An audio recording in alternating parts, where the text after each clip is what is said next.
اب اللہ نے اپنی جو صفات بیان کی ہیں وہ بہت مہربان اور نہایت رحم کرنے والا، تو اس میں ڈرنے کا تو کوئی، پھر ڈریں کیوں بھائی؟ جب اللہ رحم کرنے والا ہے، کیسی رحمت ہے؟ حدیث میں آتا ہے کہ جب اللہ نے اس کائنات کو بنایا، دیکھو جب بھی کوئی نیا ملک بنتا ہے تو ایک قانون بنتا ہے نا، دستور بنتا ہے، آئین بنتا ہے، کیا خیال ہے؟ کیا ہو گیا بھائی؟ ایسا ہوتا ہے کہ نہیں ہوتا؟ جب بھی کوئی نئی ریاست وجود میں آتی ہے تو قانون بنتا ہے کہ بھائی اس ریاست میں اس آئین کے تحت سب سے پہلے یہ لکھا جاتا ہے یہ ایک لبرل حکومت ہوگی یا مذہبی حکومت ہوگی، کیا خیال ہے؟ جمہوری طرز پہ ہوگا یا آمریت اس میں رہے گی، بادشاہت ہے یا جمہوریت ہے، سب چیزیں طے ہو جاتی ہیں۔ تو نبی صلی اللہ علیہ وسلم نے ارشاد فرمایا کہ اول ما خلق اللہ القلم، جب اللہ نے اس کائنات کو بنایا نا، تو کائنات بنانے کے بعد اب اس کے لیے آئین لکھنا تھا، اللہ نے آئین تیار کرنا تھا نا، ایک لا، کہ کیا کیا کس اصول کے تحت اس کائنات کو میں چلاؤں گا۔ تو لکھنے کے لیے سب سے پہلے کیا چاہیے؟ قلم۔ یہ ہمیں سمجھانے کے لیے مثالیں دی گئی ہیں۔ تو اول ما خلق اللہ القلم، اللہ نے سب سے پہلی چیز کیا بنائی؟ قلم۔ اب یہ دستور، اب اللہ کو الیکشن کرانے کی ضرورت نہیں ہے، سینٹ سے منظور کرانے کی ضرورت نہیں ہے، خود ہی اللہ نے اپنے لیے آئین بنایا جس آئین کا اللہ پابند ہوگا۔ عجیب دیکھو، یعنی اللہ دستور لکھ رہے ہیں کس کے لیے؟ اپنے آپ کو پابند کرنے کے لیے، خود اللہ اپنے آپ کو پابند کرنے کہ میں ان اصولوں کا پابند رہوں گا۔ یہ تعبیرات ہیں۔ فرمایا سب سے پہلی چیز جو اللہ نے اس قلم سے لکھی ہے، سب سے پہلی چیز بنائی قلم، اور اس سے کیا لکھا؟ سب سے پہلا لفظ جو اللہ نے لکھا ہے سبقت رحمتی علی غضبی، کہ میری رحمت میرے غصے پر غالب رہے گی، میری رحمت میرے غصے پر، یعنی اصول قیامت تک کے لیے اللہ نے ہمیشہ کے لیے بنا دیا۔ کیا مطلب؟ رحمت کی کوئی ریزن نہیں ہوگی۔ بات آ رہی ہے سمجھ میں؟ غالب کا مطلب یہی ہے نا بھائی، غصے کے موقع پہ غصہ آئے گا، سب کو آتا ہے، اللہ کو بھی غضب آئے گا غضب کے موقع پہ، لیکن رحمت غالب رہے گا۔ کیا مطلب؟ رحمت کسی ریزن کی محتاج، یعنی کسی پہ ترس کھاؤں گا، رحم کروں گا، اس کا کوئی سبب، یعنی ضروری نہیں کہ کسی نے کچھ اچھا کیا ہو تو میں اس پہ رحم کروں، ویسے ہی رحم کروں گا۔ اور غضب پر رحمت غالب کا مطلب بعض دفعہ ایسا بھی ہوگا کہ ایک پہلو اس کا تقاضا کرتا ہے کہ اس پہ رحم کیا جائے، اور ایک پہلو سے دیکھا جائے تو اس پہ یہ غضب کا مستحق ہے، تو رحمت والے پہلو کو ایسے موقع پہ کیا کر دوں گا؟ بولو بھائی، غالب۔ رحمت والے پہلو کو کیا کر دوں گا؟ غالب۔ تو یہ نہیں کہا کہ میرے اندر غضب ہی نہیں ہے، غضب کبھی، پھر تو جہنم ہی نہ بناتا اللہ تعالیٰ، نافرمانوں کو کبھی سزا دیتا ہی نہیں۔ کیا مطلب؟ رحمت کے آثار زیادہ مرتب ہوں گے، معاف کرنے کا عنصر زیادہ رہے گا، سزا دینے کا عنصر ختم نہیں ہوگا، کم ہوگا۔ تبھی دیکھو قرآن میں آتا ہے وَيَعْفُو عَنْ كَثِيرٌ، فرمایا بہت ساری مصیبتیں تمہاری بدعمالیوں کی وجہ سے آتی ہیں، لیکن ساتھ ساتھ یہ بھی بتا دیا وَيَعْفُو عَنْ كَثِيرٌ، ساری بدعمالیوں کی سزا میں نہیں دیتا، بہت ساری خطائیں کیا کرتا ہوں؟ معاف کرتا ہوں، یعفو مٹا دیتا ہوں۔ ہمیں تو بہت تھوڑی غلطیوں کی سزا مل رہی ہوتی ہے، اس پہ ہم اتنا چیخ رہے ہوتے ہیں، سب غلطیوں کی ملنا شروع ہو جائے تو کسی قابل ہی نہ رہیں۔ زیادہ تر کیا کر رہا ہوں؟ معاف، اور وہ بھی بغیر، یعنی بغیر وجہ کے، اور اگر معافی کی وجہ ہو، یعنی غلطی کر کے توبہ کر لی، پھر یہ اللہ نے اپنے اوپر لکھ دیا ہے کہ توبہ کرنے والے کو کیا کروں گا؟ آئین میں کیا لکھا ہے اللہ نے؟ جو توبہ کرے گا تو اپنے اوپر معافی کو کیا کر لیا اللہ نے؟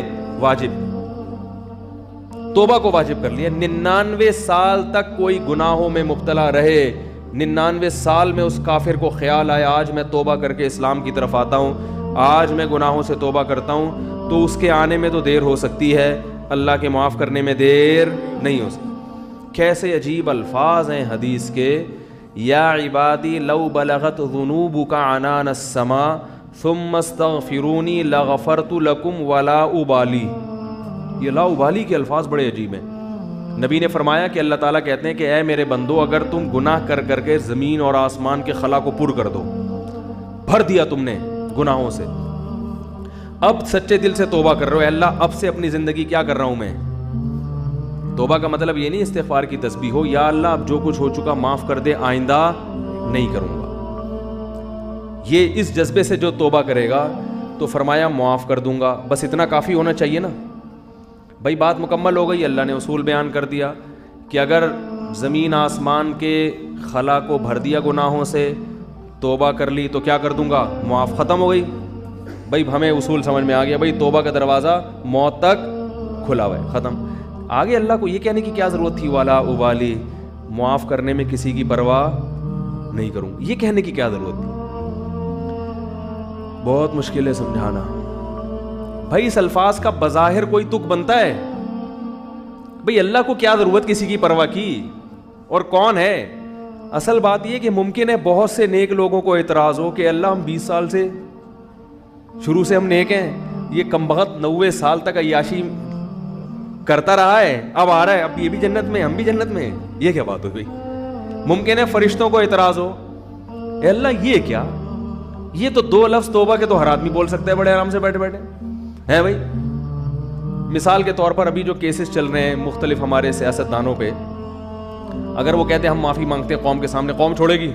بولے یار بھائی اتنے پیسے کھا گئے ہیں, قوم یہی بولے گی نا بھائی یہ کیا مسئلہ ہے, ایسے کیسے معاف کر دیں؟ کیا خیال ہے بھائی؟ یا کسی نے اور جرائم کیے ہوں, بہت سارے کیسز چل رہے ہوں, وہ 2 لفظ بولے معاف کر دو, تو عجیب بات ہے کہ معافی مانگنے کے لیے بھی یہ لوگ تیار نہیں ہوتے. تو لیکن اللہ کیا کہہ رہے ہیں کہ زمین اور آسمان کے خلا کو بھر دیا ہو گناہ, تھک گیا ہو گناہ کر کر کے, اور پھر مجھ سے معافی مانگے. معافی کا وہ مطلب جو میں بیان کر رہا ہوں, آئندہ نہیں کروں گا, بس اب میری زندگی, بولو بھائی, چینج, ختم, اب میں چینج ہو رہا ہوں. تو اللہ فرماتے ہیں اصول کیا ہے, معاف کروں گا اور کسی کی پرواہ, کسی مولوی کی پرواہ نہیں. مولوی صاحب بولیں گے اللہ ہم بچپن سے نماز پڑھتے آ رہے ہیں, یہ بھی کم وقت ابھی آیا ہے بھائی اس کو بھی تو معاف کر رہا ہے, وہ اتنے لوگوں کو اس نے قتل کر دیا, یہ 99 انسانوں کے قاتل نے توبہ کی تھی نا, اور وہ مقتول کہہ سکتے ہیں اللہ ہمیں تو مروا دیا صحیح ہے نا, اس نے ہمیں مار دیا سب کو.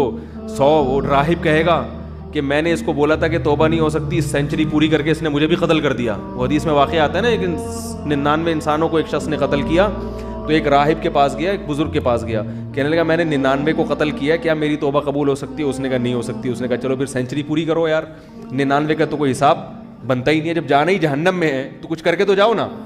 راہب کو بھی مار دیا ٹھیک ہے نا, 100 آدمی قتل کر دیے. پھر کسی عالم کے پاس گیا, بھئی میں نے 100 انسانوں کا قتل کیا, کیا میری توبہ قبول ہو سکتی ہے؟ اس عالم نے کہا کیوں نہیں ہو سکتی بھائی, اللہ سے معافی مانگ رہے ہو, اللہ معاف کرنے والا ہے, توبہ کرو. وہ عالم تھے نا, علم تھا ان کے پاس, ان کو پتا تھا کہ اگر میں نے بول دیا تو 101 ہو جائیں گے کیا ہو جائیں گے؟ 101 ہو جائیں گے. اور یہ بھی اللہ سے بھی ڈر تھا ان کو. تو فرمایا اللہ ابالی, اللہ کہتے ہیں مجھے کسی کی پرواہ نہیں ہے, کیونکہ یغفر لمن یشاء, میں کوئی جمہوری طرز کا حاکم نہیں ہوں کہ الیکشن سے مجھے سلیکٹ کیا ہو, مجھے مخلوق کے سامنے جواب دینا ہو کہ بھائی کیوں, اصل میں اس کی وجہ یہ تھی کہ دیکھو نا ایکچولی اگر ہم اس طرح سے معافی کا آپشن نہ رکھیں تو پھر تو کوئی توبہ کرے گا ہی نہیں, اس لیے ایکچولی اس میں نہ. اللہ فرماتے ہیں مجھے اس کی ضرورت نہیں ہے, میں خدا ہوں, تمہارے مشورے سے میں خدا نہیں بنا, ٹھیک ہے نا. تو میں نے شروع میں لکھ دیا تھا کہ میری رحمت میرے غصے پہ غالب. یہ تمہاری اسمبلی نہیں ہے کہ ہر تھوڑے دن میں آئین چینج ہو رہا ہے. 73 کے آئین کے تناظر میں کچھ اور تھا اور 75 کے آئین کے تناظر میں, تو یہ اسمبلی تھوڑی ہے. میں نے شروع میں یہ بات لکھ دی تھی میری رحمت میرے غصے پہ غالب. تو جب تک یہ قتل کر رہا تھا میرا غصہ تھا, اب چونکہ میری طرف آ رہا ہے تو رحمت و غصے کو کچل کے فنا کر دے گی, رحمت غالب آئے گی, کیونکہ یہ لکھ دیا میں نے آئین میں. سب سے پہلے میں نے قلم بنا کے جو چیز سب سے پہلے لکھی تھی, جو سب سے پہلے منظور ہوا قانون, اسی کو میں اگر خلاف ورزی شروع کر دوں تو یہ کیسی بات ہوئی؟ تو لا ابالی, کسی کی پرواہ نہیں کروں. تو لیکن یاد رکھو توبہ کا دروازہ تو کھلا ہوا ہے, لیکن توبہ کی توفیق بسا اوقات سلب ہو جاتی ہے گناہ کر کر کے. توبہ میں تاخیر نہ کیا کرو اس چکر میں کہ ہم بھی جب 99 کے ہو جائیں گے تو ہم بھی توبہ کر لیں گے, کیونکہ 99 تک پہنچنے کا یقین نہیں ہے, کچھ پتہ نہیں کب موت آ جائے. اور دوسری بات یہ کہ ضروری نہیں کہ ہمیشہ توبہ کا جذبہ بھی پیدا ہو. ابھی اگر جذبہ ہے, یہ جذبہ ضروری نہیں کہ برقرار رہے. لوگ ایمان کے ڈاکے دار بیٹھے ہوئے ہیں جو آپ کا ایمان سلب کر لیں گے, آپ کو توبہ کی اہمیت ہی دل سے ختم ہو جائے گی. بعض دفعہ دل گناہوں میں اتنا مست ہو جاتا ہے کہ انسان توبہ کا تصور ہی, تبھی بوڑھوں میں توبہ کا ریشو کم ہوتا ہے, جوانوں میں زیادہ ہوتا ہے. یقین نہ آئے تو دیکھ لو سروے کر کے, بوڑھے لوگ اسلام کم قبول کرتے ہیں, جوانوں میں اسلام قبول کرنے کا ریشو زیادہ ہے. حالانکہ جوانی میں جو غیر مسلم اسلام لا رہا ہے اس کی عیاشیاں چھوٹ رہی ہیں. کیا خیال ہے؟ بوڑھے کے لیے تو اسلام آسان ہے نا بھائی, جو کفر کی حالت میں آپ نے عیاشیاں کی, بڑھاپے میں تو اب وہ عیاشیاں نہیں ہو سکتی. اب اسلام لانے میں کیا جا رہا ہے, صرف کلمہ پڑھو, پھر بھی نہیں پڑھتے ہو. بڑھاپے میں اسلام لانا آسان ہے مگر اسلام لانے کا ریشو کم ہے. اس سے پتہ چلتا ہے دیکھنے میں آسان ہے, حقیقت میں آسان نہیں ہے, کیونکہ قوت فیصلہ ختم ہو جاتی ہے. جوانی میں عیاشی آسان ہے مگر توبہ بھی بظاہر مشکل ہے, مگر حقیقت میں کیا ہے, آسان. اس کی ایک سائنٹیفک لاجک بھی ہے. وہ لاجک یہ ہے کہ انسان جب جوان ہوتا ہے تو گناہ کی طرف جیسے اس کی رغبت بہت زیادہ ہوتی ہے, اس کی بریکیں بھی اسی حساب سے مضبوط ہوتی ہیں. دیکھو نئی گاڑی کا ایکسیلیٹر جیسے تیز ہوگا نا, بریکیں بھی کیا ہوں گی, کیا ہو گیا بھائی, نئی گاڑی کا ایکسیلیٹر ایسا ہوتا ہے کہ ادھر اشارہ کیا, پاؤں رکھا اور زوں کر کے بھاگی, تو بریک بھی ذرا سی آپ اشارہ چاہیے بریک کو, ایک دم ٹھا کر کے رکے گی. کیا خیال ہے, الٹ جائے گی مگر چلے گی نہیں آگے. اعصاب مضبوط ہوتے ہیں انسان کے جوانی میں. جیسے رغبت ہو رہی ہے نا گناہ کی طرف, تو اگر وہ برداشت کر کے بچنا چاہے گا ایسے ہی بریکیں بھی کیا ہوں گی, بولو بھائی, مضبوط. وہ پرانی گاڑی میں کیا ہوتا ہے, پورا ایکسیلیٹر پہ پاؤں رکھ کے کھڑے ہو جاؤ, پھر وہ ڈک ڈک ڈک کر کے چلے گی آگے. جس طرف آپ جانا چاہ رہے ہو ادھر جائے گی, سوچے گی پہلے جانا ہے کہ نہیں جانا ہے بھائی, جائے گی, ٹک ٹک ٹک ٹک ٹک آواز آئے گی. شور زیادہ مچائے گی, کام کم کرے گی. شور بہت مچائے گی, ہاں ہاں آوازیں آ رہی ہیں, آدمی کہے گا پتہ نہیں شاید میں نائٹ رائڈر میں بیٹھا ہوا ہوں. پھر وہ اتنی آرام سے پک اپ پکڑے گی. پھر جب آپ نے بریک لگائی, 5-10 کو بھیڑتے ہوئے 25-30 تو بندے مارے گی آگے جا کے. میں نے ایک دفعہ پرانی گاڑی خریدی تو مجھے پہلے تجربہ نہیں تھا کہ کس طرح سے ٹوپیاں کرائی جاتی ہیں, تو وہ میں نے کہا چلو ہاتھ صاف کرنے کے لیے اچھی ہے. تو میں جب وہ ڈرائیور جو بیچ رہے تھے نا گاڑی, ان کے ساتھ سائڈ پہ بیٹھا, اچھا میں گاڑی چلانے کے لیے بیٹھا, میں نے کہا چیک کروں, تو ایکسیلیٹر کا یہی حال تھا جو میں نے آپ کو بتایا. انہوں نے زمین آسمان کے قلابے ملا دیے گاڑی کی تعریف. یہ گاڑی 78 کروڑا ہے, 78 کروڑا جو ہے نا, ساری ٹیکسیوں میں یہی چل رہی ہے, 78 کروڑا نام تھا بھائی, 78 کروڑا کا. ہم نے کہا چلو یار میں 75 کا ہوں تو 78 کی پھر بھی ہم سے تو نہیں ہے. تو ہم نے کہا ہاتھ صاف کرنے کے لیے اچھی ہے. اب ہم جب بیٹھے تو اس میں عجیب عجیب چیزیں آ رہی ہیں. تو میں نے جب سب سے زیادہ جب مجھے دھچکا لگا نا, بریک لگائی تو نہیں لگی. تو انہوں نے کہا اس کی بریک 3-4 دفعہ لگائیں گے تو لگے گی. 3-4 دفعہ لگائیں گے تو لگے گی. میں نے کہا کوئی بندہ سامنے آ گیا تو یہ گاڑی میں لکھ کے لگاؤں میں آگے کہ تیسری دفعہ میں لگے گی. بھائی آپ اتنا فاصلہ گاڑی سے رکھیں کہ تیسری دفعہ میں آپ یعنی ٹکر ہوئی تو آپ کی ذمہ. میں نے کہا آگے اس پہ کیا لگا دو, بورڈ لگا دو کہ بھائی یہ تیسری دفعہ میں لگے گی. میں نے کہا لے پکڑ بھائی اپنی گاڑی, یہ 78 کروڑ, ہم 75 کے اس سے اچھے ہیں, اللہ کا شکر ہے. کیا خیال ہے, ہم 75 کے اس سے, اللہ کا ہماری پھر بھی پہلی دفعہ میں لگ جاتی ہے بریک. تو انسان کی عمر, مقصد بوڑھوں کا مذاق اڑانا ہرگز نہیں ہے, لیکن ایک حقیقت ہے کہ جب انسان کی عمر زیادہ ہوتی ہے تو اس کی میں اندر خواہشات تو کم ہوتی ہیں, لیکن اگر کسی طرف اس کا دل مائل ہو گیا تو بریک نہیں لگی. اس میں اعصابی قوت نہیں ہوتی, وہ روک نہیں پائے گا اپنے آپ کو. اسی وجہ سے وہ اگر بد نظری جوانی میں نہیں چھوٹی تو بڑھاپے میں نہیں چھوٹتی. جوانی میں آپ کنجوس تھے تو بڑھاپے میں سخی نہیں ہو سکتے, یہ دماغ میں رکھو, ٹھیک ہے نا. جوانی میں آپ نے اچھے کام نہیں کیے تو بڑھاپے میں اب تیر نہیں مارو. یہ جو بوڑھے ہمیں مسجدوں میں نظر آتے ہیں یا اچھے کام کرتے ہوئے, یہ وہ ہوتے ہیں جنہوں نے جوانی اچھی گزاری ہوتی ہے. بڑھاپے میں فلمیں دیکھنے کا شوق بڑھتا ہے, یاد رکھو. بوڑھوں میں جو انٹرنیٹ پر بیہودہ فلمیں دیکھنے کا رجحان ہے وہ زیادہ ہے ان بوڑھوں میں جن کو جوانی میں یہ چسکے لگ چکے تھے. حالانکہ ان کو وہ لذت نہیں آتی, وہ مزہ نہیں آتا, مگر ان سے برداشت نہیں ہوتا. جس نے جوانی میں کنٹرول کر کے چھوڑ دی, بڑھاپا اچھا گزرے گا اس کا. تو بریک جو ہے نا, جیسے آپ کا ایکسیلیٹر تیز ہے تو بریکیں بھی ابھی کیا ہیں, مضبوط ہیں. تو یاد رکھو, اسی طرح غیر مسلم وہ اس کو عیاشی نظر آتی ہے کفر میں, لیکن اسلام لانے والے بھی کیا ہوتے ہیں, جوان ہی ہوتے ہیں زیادہ تر. جوانوں کو عیاشی بھی, لیکن وہ چھوڑ دیتے ہیں, برداشت کرتے ہیں سب کو. بڑھاپے میں اسلام بہت آسان ہے، مگر بوڑھوں میں اسلام کا ریشو ختم تو نہیں ہے لیکن بہت کم ہے. وہ نہیں آتے، وہ کہتے ہیں چھوڑو یار ایک زندگی گزارنے بس. حالانکہ ان کو پتہ ہے کہ ہم غلط مذہب پہ تھے. کیا جا رہا ہے کلمہ پڑھنے میں بھائی؟ اب آپ کو تو اب ساری زندگی نماز کا بھی نہیں ہم کہیں گے، حج بھی اب اس بڑھاپے میں فرض نہیں ہوگا، کچھ بھی نہیں کرنا ہے، ایک کلمہ پڑھنا ہے، 5 ٹائم نمازیں شروع کر دینی ہے. رمضان کے روزوں میں بھی رعایت ہو گئی ہے کہ جو بہت زیادہ بوڑھا ہو وہ فدیہ بھی دے سکتا ہے. کچھ بھی نہیں کرنا، کلمہ پڑھنا ہے اور اسی گھر میں رہ لو. یہ تھوڑی کہہ رہے خاندان کو چھوڑ کے جاؤ، لیکن ایک کلمہ زبان سے نہیں نکلے. وہ قوت فیصلہ ختم ہو گئی، کانفیڈنس ختم ہو گیا، وہ ذرا سی بھی مخالفت برداشت کرنے کی صلاحیت نہیں رہی. تو اس لیے اس امید پر کہ اللہ 99 سال میں توبہ قبول کرتا ہے، 99 کا انتظار مت کرو. اور ایک بات یہ بھی رکھو کہ توبہ تو قبول ہوگی مگر وہ مقام نہیں ملے گا جو اس شخص کا ہے جو شروع سے دین پہ چلتا آ رہا ہے. سمجھ میں آ رہی ہے بات؟ جو شروع سے دین، کیونکہ وہ کئی سال سے نماز پر ہے تو وہ اتنا آگے جا چکا ہے کہ اب آپ نے ٹریک چینج کر تو دیا، جہنم والا ٹریک نہیں اب جنت والا ہے، لیکن وہ بہت آگے جا چکا ہے اور آپ اس سے بہت پیچھے ہو، بہت پیچھے ہو. وہاں تک اب وہ نکل گئے آگے. تبھی قرآن میں آتا ہے والسابقون السابقون اولئک المقربون. کچھ لوگ اہل جنت میں سے ہوں گے اور کچھ سابقین میں سے ہوں گے جو جنت میں بھی بہت آگے جا چکے ہوں گے. تو اسی وجہ سے نبی نے فرمایا نا، قیامت کے دن اللہ 7 آدمیوں کو عرش کے سائے میں جگہ دے گا. ان میں وہ بھی ہے شاب نشا فی عبادت اللہ عز وجل، جس نے جوانی میں اللہ کی اطاعت کی ہو. تو توبہ تو سب کی قبول ہے، 99 سال میں بھی جاؤ گے جنت میں، جہنم میں نہیں جاؤ گے، لیکن درجات میں بہت زیادہ بولو بھائی فرق ہوگا. اس لیے میں نے اکثر دیندار دیکھے ہیں، ایک ہم بچپن کی بات کر رہا ہوں کہ 25-26 سال کی عمر میں ہمارے، میں تو چھوٹا تھا اس وقت، وہ ان کی عمر 25 سال تھی، انہوں نے توبہ کی، دین پر آ گئے، اب تک قائم ہے الحمدللہ. ان کو افسوس ہوتا تھا کہ میں نے جو 10 سال کی عمر ضائع کی اس کی کسی طرح تلافی ہو جائے.